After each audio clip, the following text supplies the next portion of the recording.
Meus irmãos amados, meus irmãos em Cristo, eu vos saúdo com a graça, com a paz de nosso Senhor e Salvador Jesus Cristo.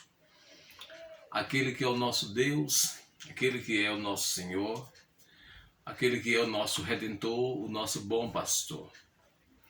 Para mim é motivo de muita alegria poder estar aqui para mais um vídeo. E mais um vídeo da Santa Escritura, da Palavra de Deus. Os meus irmãos em Cristo sabem que nós estamos fazendo algumas observações acerca da trajetória de Paulo,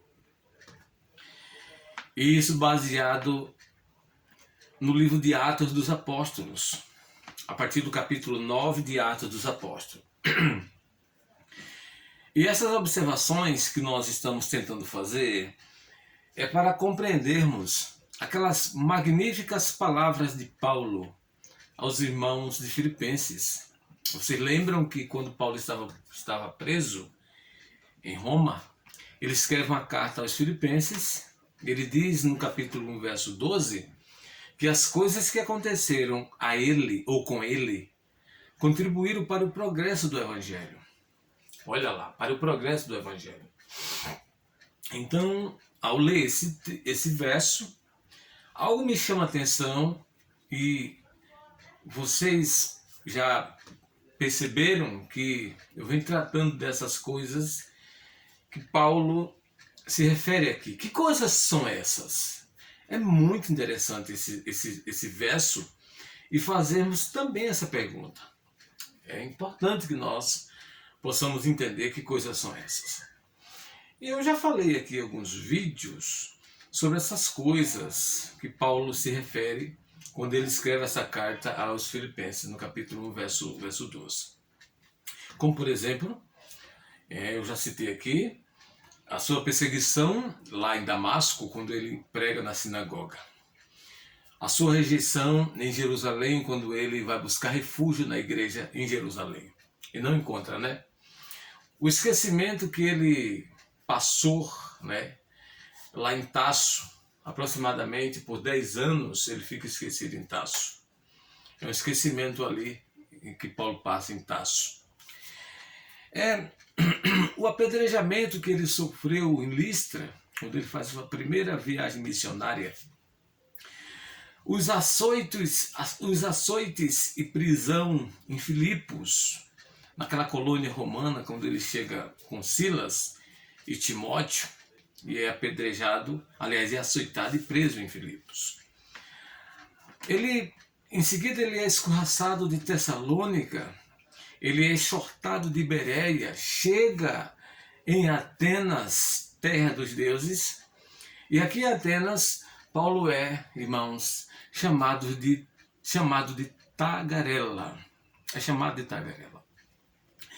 Só que é aqui em Atenas, a terra dos deuses, que Paulo faz um dos maiores discursos da história bíblica. Um discurso maravilhoso. E nós falamos aqui em algumas coisas sobre esse discurso de Paulo em Atenas. O vídeo passado nós falamos que ele começa na sinagoga e vai até a praça pública, onde ele prega para mais pessoas além dos judeus e gentios piedosos. Ele prega também para filósofos, epicureus, estoicos, e em seguida ele vai para o Areópago. Mas eu queria falar nesse vídeo sobre o que levou Paulo a discursar no Areópago.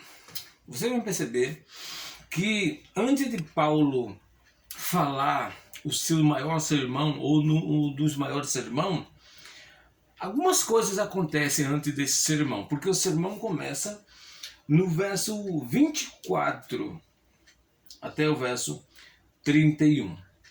Mas antes desse grande bandeirante do cristianismo fazer esse discurso extraordinário, algumas coisas acontecem. E vamos analisar agora essas coisas que acontecem antes do sermão. Veja que Paulo, ele é levado direto para o Areópago. E quando a gente percebe a fala de Paulo na praça, dá a entender que era o que Paulo estava procurando exatamente isso. Ser levado para o Areópago. Diz aí no verso 20, aliás, no verso 19, que então, tomando-o consigo, aqui são os filósofos, o levaram ao Areópago. O que era o Areópago? O tribunal dos gregos. Para que funciona? Para que, qual era a razão desse Areópago? Era um lugar, irmãos, de discussão. Era como se fosse um tribunal. Era ali que os gregos discutiam filosofia, era ali que os gregos discutiam ciência, era ali que os gregos discutiam religião. E toda pessoa que chegasse em Atenas com algo novo que os gregos não tinham entendido aquilo ali ainda, tinha que ser discutido, aquela pessoa tinha que se explicar no Areópago. E agora Paulo está no Areópago. E aqui nós vamos ver que Paulo está ciente de 3 coisas no Areópago. Ele tem consciência dessas 3 coisas. E também nós vamos ver que, além de Paulo estar ciente de 3 coisas, ele vai fazer 2 coisas que vai levar diretamente ao discurso que ele vai fazer. É importante que nós pensamos sobre essas coisas aqui. Primeiro, Paulo está ciente de 3 coisas. Quais são as 3 coisas? Olha aí no verso 19. É uma pergunta. Paulo está ciente da pergunta sobre o que ele ensina. Olha o verso 19. Dizendo: podemos saber que nova doutrina é essa que ensinas? Então aqui Paulo está ciente que ele tem que explicar para os gregos, para aqueles homens de mentes brilhantes, o que é essa nova doutrina que ele ensina. O que é que você ensina, Paulo? Nós queremos saber disso aqui. Olha, irmão, isso é importante demais. Por quê? Porque tudo que o pregador do evangelho quer, quando alguém quer que ele explique aquela verdade que ele está pregando, ele tem oportunidade para colocar a doutrina que ele está pregando, para expor a ideia ou a verdade por trás daquela fala dele ali. Então Paulo aqui está ciente disso, que ele tem que explicar aos gregos o que quer dizer essa nova doutrina. O que quer dizer essa nova doutrina? A segunda coisa que Paulo está ciente aqui está aí no verso 20. Está aí no verso 20. Pois que nos trazes aos ouvidos coisas estranhas. Então Paulo está ciente que o que ele prega a respeito de Jesus e da ressurreição é coisa estranha para os gregos. Agora, irmãos, já pensou quem está dizendo que o evangelho é estranho para eles? São as pessoas que são consideradas as mais sábias da sua época. São as pessoas gabaritadas, são as pessoas eloquentes, são as pessoas que pensam. E essas mesmas pessoas, bem preparadas, vai dizer que o evangelho é coisa estranha. Realmente é. Para o mundo sem Deus, para o mundo da razão, para o mundo da capacidade humana, o evangelho é coisa muito estranha. Pense aí comigo, meus irmãos, a ideia de um Cristo da cruz que foi crucificado, é sepultado e ressurreto ao 3º dia. A ideia desse Cristo aqui ser o Salvador do mundo. Já imaginou um filósofo ter que abraçar essa verdade insofirmável do Evangelho para ser salvo?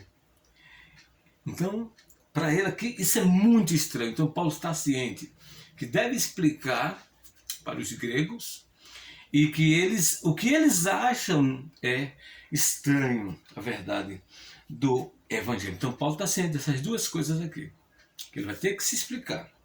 E que aquilo que ele prega para os gregos é estranho. Olha o no final do verso 20 diz assim: queremos saber o que vem a ser isso que você prega, Paulo. Queremos saber. Irmão, isso aqui é muito fundamental para quem prega o Evangelho. Quando alguém abre essa oportunidade e diz: queremos saber.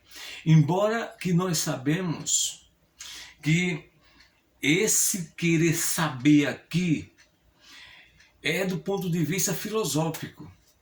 Não é um interesse pelas coisas de Deus, não. É no ponto de vista filosófico. É naquela mesma linha em que eles estão fundamentados. É no patamar deles, no patamar do ponto de vista filosófico. Não é o querer saber no que diz respeito às grandezas de Deus. Embora que o que Paulo tem em mente é isso aqui, é expor esse Jesus e a ressurreição e esse grandioso Deus do seu discurso. E a segunda coisa, irmãos, aliás, a terceira coisa que Paulo está ciente aqui, é o que diz no verso 21, diz assim: pois todos os de Atenas, olha só, isso aqui é extremamente importante, pois todos os de Atenas e os estrangeiros residentes de outra coisa não cuidavam se não dizer ou ouvir as últimas novidades. Então Paulo está ciente que toda a Grécia, Atenas, não cuida em outra coisa a não ser nessa questão que levou para a Grécia: Jesus e a ressurreição. Paulo está ciente disso. E aqui chama a atenção de vocês para um ponto importante. Paulo consegue fazer em pouco tempo, sem nenhum dos recursos que nós temos, mais do que todo o tempo que nós temos praticamente de evangelho. Quantos anos nós temos de evangelho no Brasil? Mais de 200 anos. Mais, né? 200 anos. Por aí. Mas vejam, irmãos, o que Paulo fez em poucos dias, sem o recurso que nós temos, é muito mais do que todos esses anos que nós temos de evangelho no Brasil. Não é interessante isso?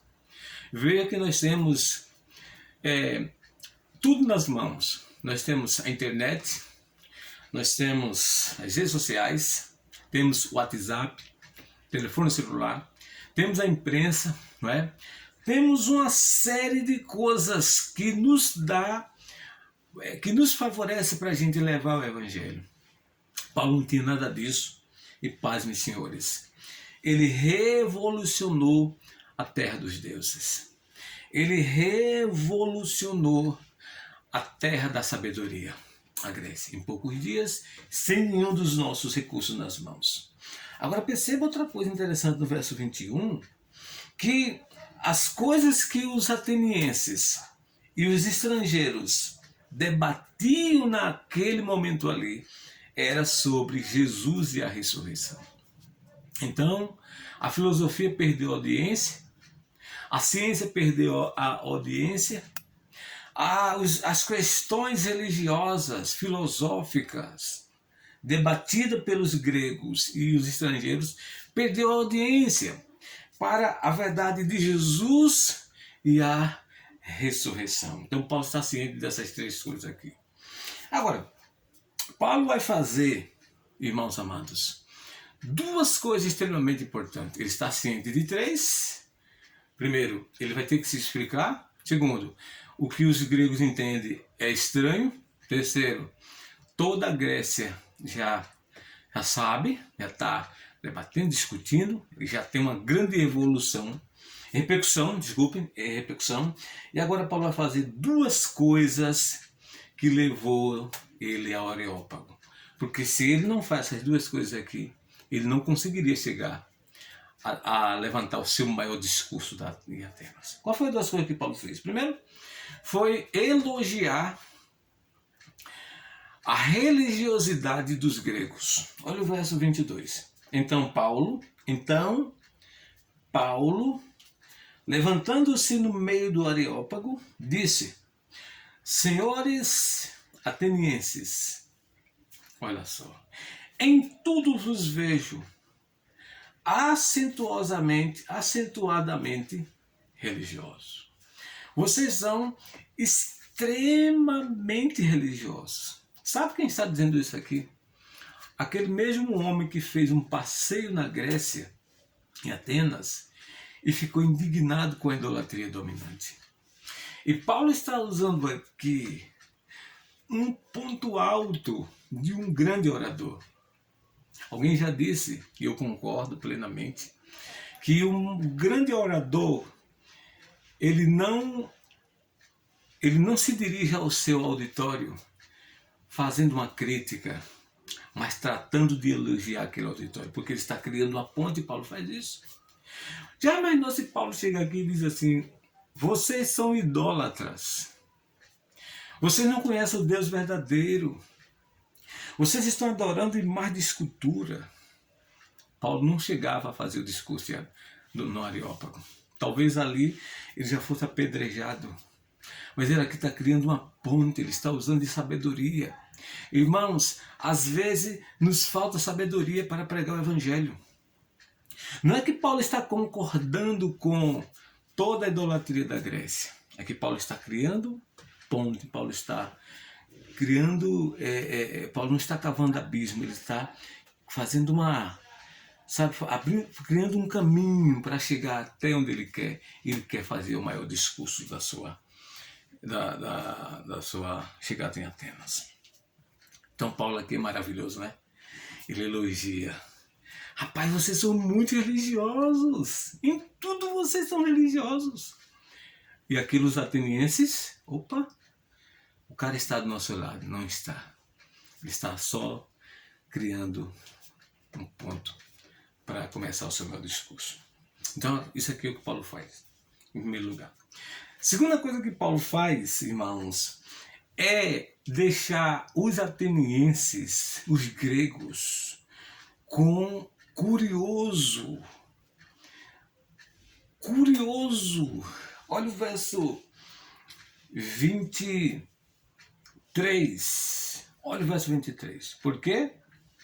Passando e observando os objetos do vosso culto, encontrei também um altar no qual está escrito ao Deus desconhecido. Pois esse que adorais sem conhecer é precisamente aquele que eu vos anuncio. Você percebeu aqui? Paulo ele vai dizer assim: olha, vocês adoram um Deus aí, sem conhecer, e que eu conheço ele. Isso aqui é tudo que os gregos queriam. Conhece? É mais um desses de tantos outros que nós temos. Não. É que Paulo deixa os gregos curiosos, não é? Para conhecer um Deus que eles adoravam sem conhecer. E um detalhe importante aqui, Paulo observa vários altares e um desses altares estava escrito lá, ao Deus desconhecido. Por que isso? Eu li alguns comentários e gostei da definição dos comentaristas. Eles dizem que os gregos adoravam seus deuses debaixo de medo, debaixo de pavor. Porque os deuses realmente quando você lê outras literaturas não cristãs, eles eram deuses vingativos, deuses carrancudos, deuses irados.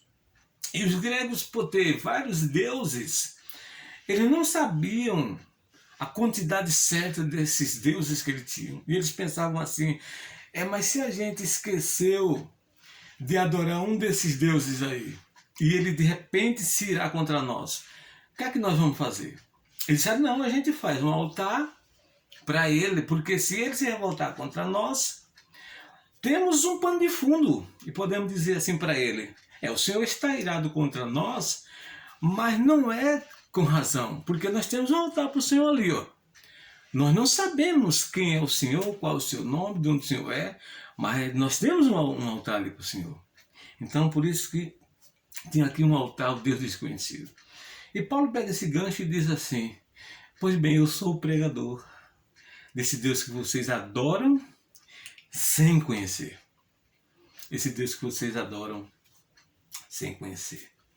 Irmãos, eu queria terminar esse vídeo.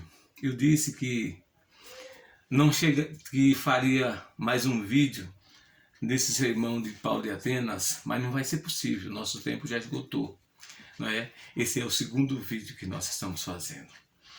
Mas eu queria terminar esse vídeo falando justamente sobre essa questão de adorarmos um Deus sem conhecer. É muito perigoso. Adorarmos, cultuarmos, não é? Termos uma fé num Deus sem conhecê-lo. E o conhecimento aqui não é um conhecimento teórico, é um conhecimento prático, é um conhecimento, vamos dizer, de comunhão para com esse Deus aqui. E veja, irmãos amados, é perigoso por quê? Porque você e eu corremos o risco de adorar um Deus, de adorar a Deus com qualquer coisa. Ou pensarmos que Deus é qualquer coisa. Ou pensarmos que Deus é a planta, é a vaca, é a árvore, é o rio. E pensarmos que Deus é a estrela, é o sol, é a lua. E pensarmos que Deus é o universo. E pensamos que Deus é a natureza e coisa que Ele não é. Não é? E perceba que tem gente que adora a Deus sem saber quem é Deus.